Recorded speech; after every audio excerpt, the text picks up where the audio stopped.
Hello everyone, welcome back to the channel. Vasil, a built for speed, and today we are working on 2019 Sprinter 3500 XD. So this is going to be the same for the 3500 regular one, that as long as it's a dually this will apply. This is an XD, so it's a little bit heavier duty, but it should have the same rotors and pads as this one. If you have a dually, this will apply to you. So today we're going to be doing the back rotors and pads, as I mentioned. So this is my first time doing it, so I'm also going to be basically learning as I go on these. Well, I mean I know how to do brakes, but just the fact that I haven't done it on this specific vehicle for the back brakes, this will be new for me. So just as I do it, I will show you guys how I did it, and step by step, hopefully this will help one of you guys out. Okay, so for the jack points, we're gonna go basically as close as possible to the leaf spring. You see the leaf springs right here on the axle itself. So right under the axle, let me get a closer look so you guys can see.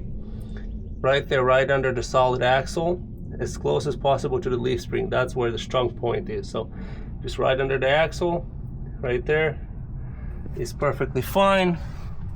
For safety measures also, I put a jack right under here. You can see right here, right into here where this leaf spring mounts. You can put it right under here, under the bolt too, either one, but that's just for safety reasons. I'm gonna leave the jack, but you can never trust the jack just in case it drops. I have this for safety reasons. So now that we're jacked, barely off the floor, you don't need to lift it too high, so you can see the wheel moves. So now I'm just gonna take the wheels off and get going on this. So now that we got the wheels off, this is a 21 millimeter. It is the 1/2-inch DeWalt impact, so we got access to here. Surprising thing is, I'm a little bit annoyed that the fact that there is basically 1 millimeter here, I'm pretty sure there's metal to metal somewhere, and this sensor did not work, which kind of is a little bit irritating, to be honest. Something we kind of trusted, this Mercedes always gonna let us know when it's low. Not that that has any excuse for me to do my due diligence and to check it. We checked it like almost a year ago.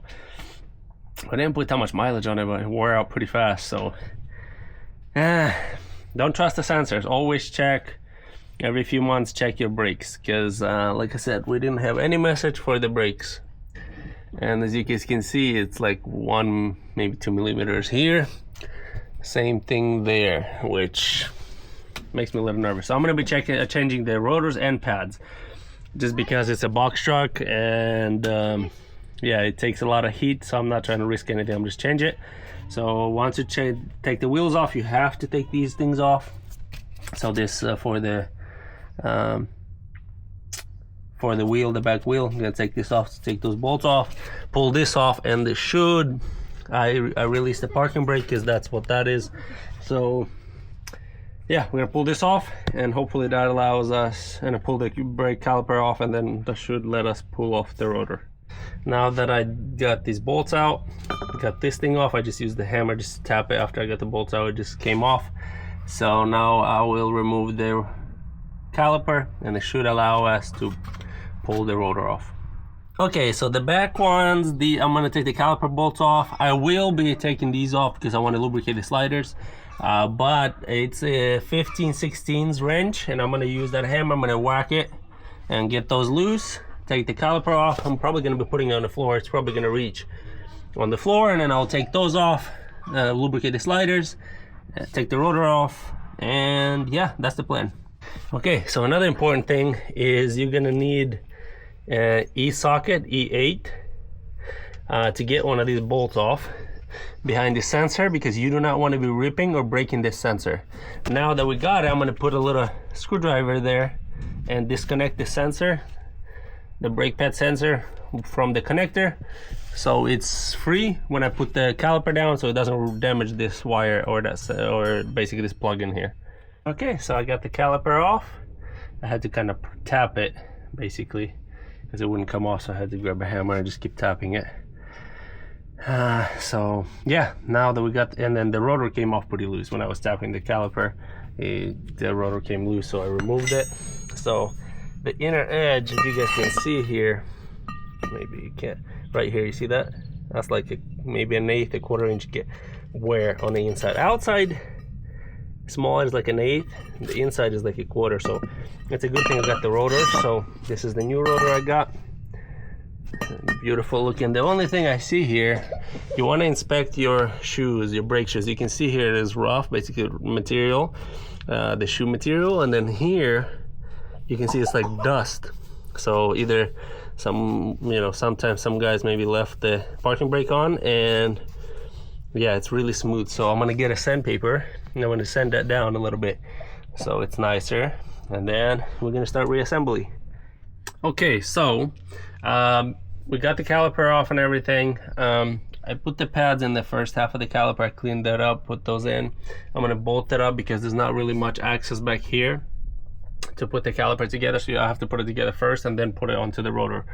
But I put the new rotor, I sanded down the pads that I was telling you guys about, put the rotor on, and then once you put this thing back on, you can tap it with the hammer all the way around and then start these bolts hand tight.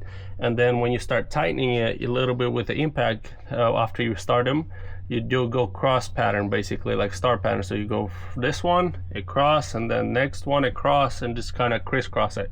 And then I'll let you know what the torque spec for this is before you put the wheel on. You have to torque this, but yeah, make sure you wash the rotor before you put it on, because you will not be able to access the back side of it to wash it all the way. So I washed the inside of it for the parking brake, and then I washed the back side. This side I'll wash later because it has that storing lubricant or whatever they keep it to keep from rusting, and when you wash it with brake cleaner, it also helps from glazing and squeaking.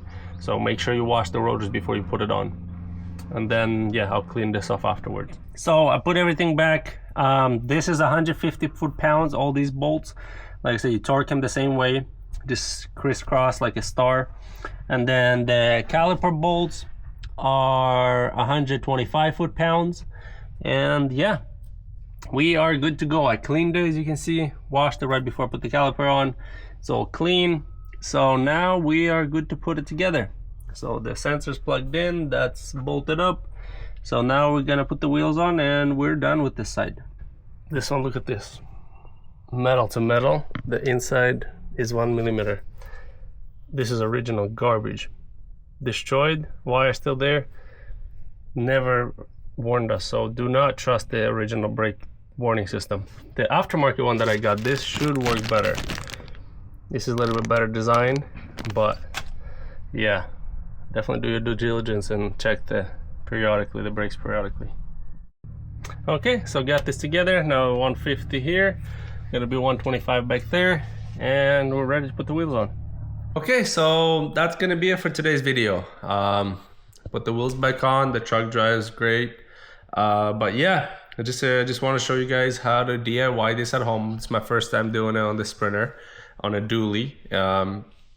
Not the easiest task. I underestimated just a little bit. It's a little bit harder to do than basic brake job, but if you've done any mechanic work, it's pretty easy, pretty straightforward.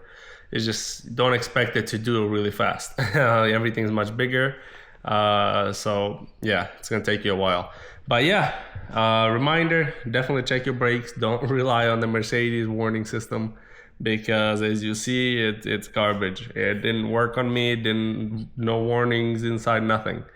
And this is our work truck, so we were this close to a disaster. So thank God nothing happened. But yeah, thank you guys for watching this video. Hope you guys enjoyed it. Give it a thumbs up, subscribe to the channel, and as usual, see you next time. Peace.